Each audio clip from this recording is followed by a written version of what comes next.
日本に迫る未曾有の大軍。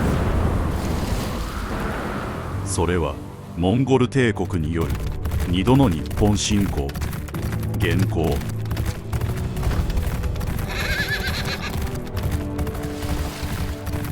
果たして日本はこの脅威にどう立ち向かったのか。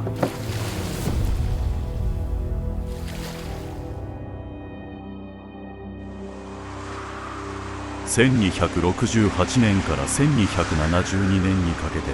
元は日本に服属を迫る施設を繰り返し送りました。鎌倉幕府北条時宗の時代、鎌倉幕府は武士の矜持と独立の信念を胸に元の服従要求を拒み続けました。そして静かに戦の準備を始めます。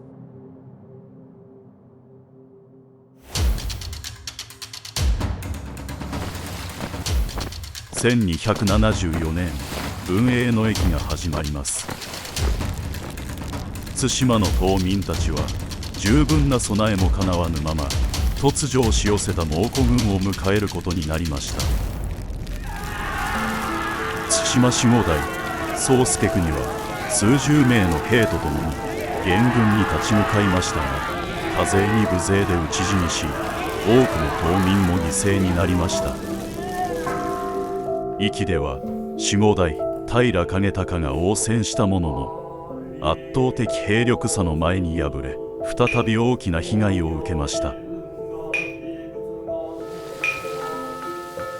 肥前沿岸の松浦郡及び平戸島、高島、能古島では松浦島の武士たちが応戦したものの、基地は壊滅し、数百人が撃たれたと言われています。博多湾には900隻と言われる元軍の大艦隊が現れ、かつてない脅威が目前に迫っていました。桃地原に上陸した元軍は約 3km 東の赤坂を占領し、布陣しました。そこを肥後の御家人菊池武房の軍勢が襲撃し、曽原へと元軍を敗走させました。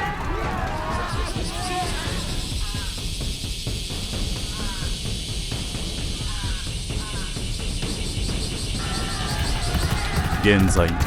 福岡西陣の海辺に広がっていた干潟と浅瀬鳥飼潟。かつてここでは蒙古襲来絵言葉にも刻まれている肥後の武士竹崎末長をはじめ、圧倒的な戦力差の中、誇りと覚悟を持って抗い続けた九州の御家人たちがいました。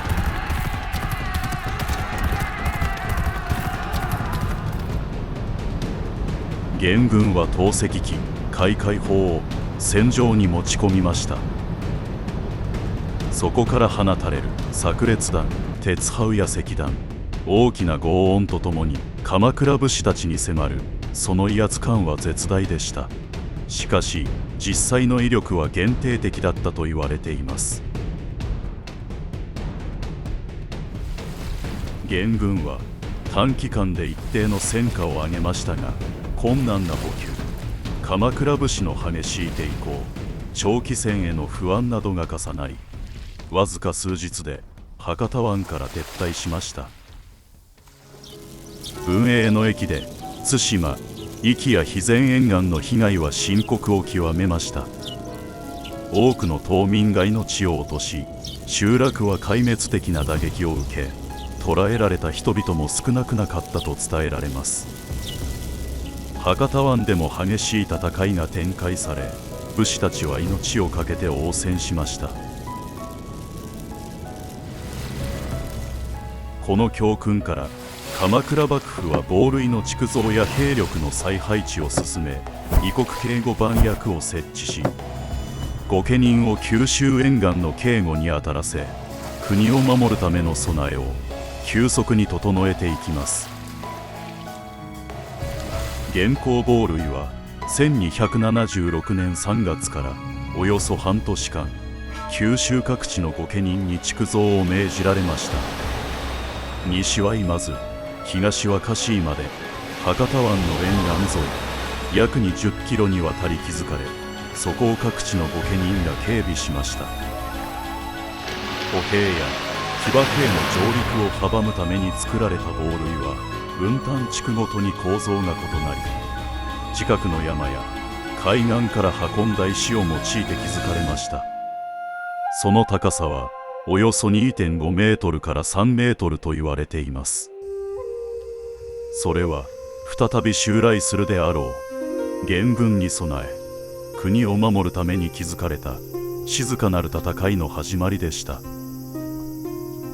現在もその遺構は福岡市の今津や壱岐の松原などに残り、当時の防衛意識と技術を今に伝えています。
文永の役の後もフビライは日本を服属させる意思を捨てず、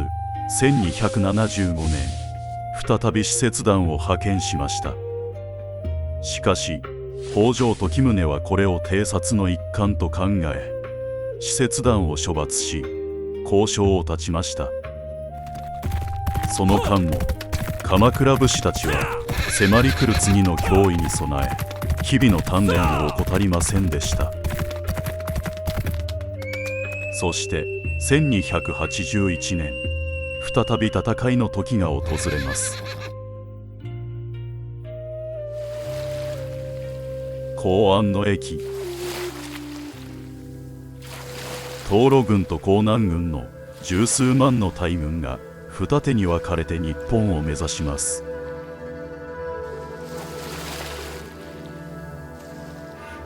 その進路上にある対馬と壱岐は再び戦火に巻き込まれました。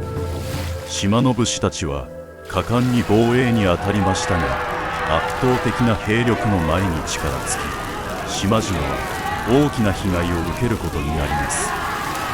集落は荒らされ、多くの人々が命や暮らしを失いました。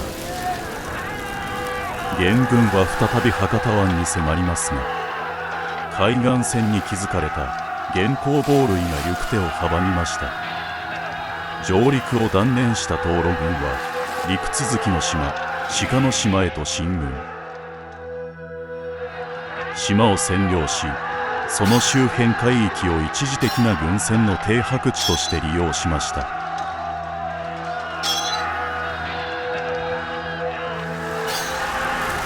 その日の夜間、武士たちは元軍の態勢が整う前に軍船に夜襲を仕掛け、元軍は大混乱に陥りました。一方、陸上では武士たちが海の中道を通り、鹿の島に布陣する元軍へと攻め入りました。元軍も応戦しましたが、武士たちの猛攻に抗しきれず敗走。鹿の島を放棄し、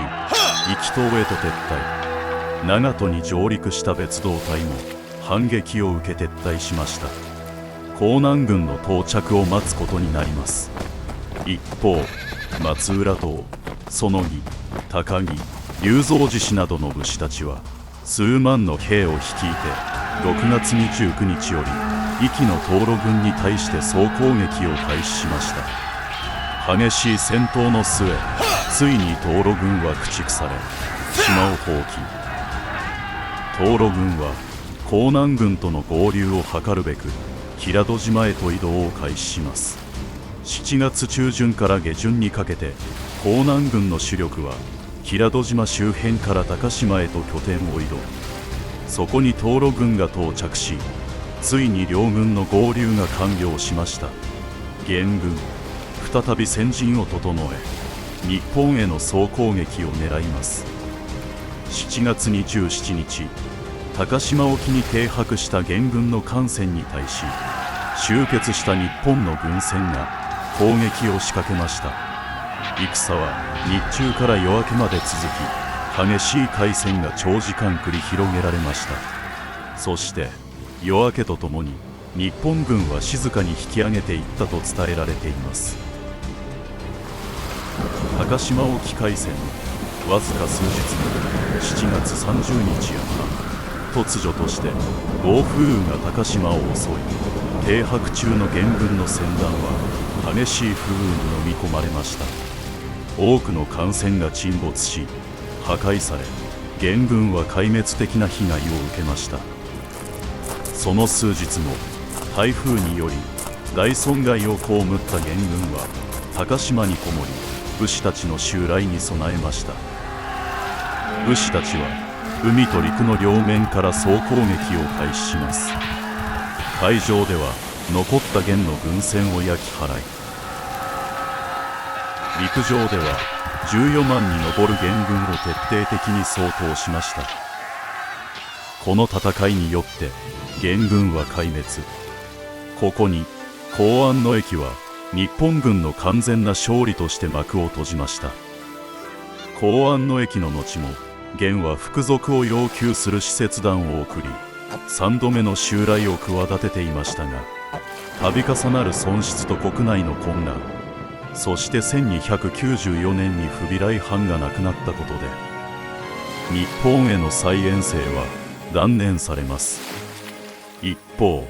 鎌倉幕府は元の侵略に備え、九州警備体制の強化、防塁の補修、延長を続けましたが、恩賞の少なさに御家人たちの不満が募っていきました。この不満がやがて幕府の衰退と1333年の鎌倉幕府滅亡への伏線となっていきました。はるか昔、この地で命を懸けて日本を守り抜いた人々、その記憶は今も北部九州の各地に息づき、日本防衛という壮絶な物語を静かに語りかけています。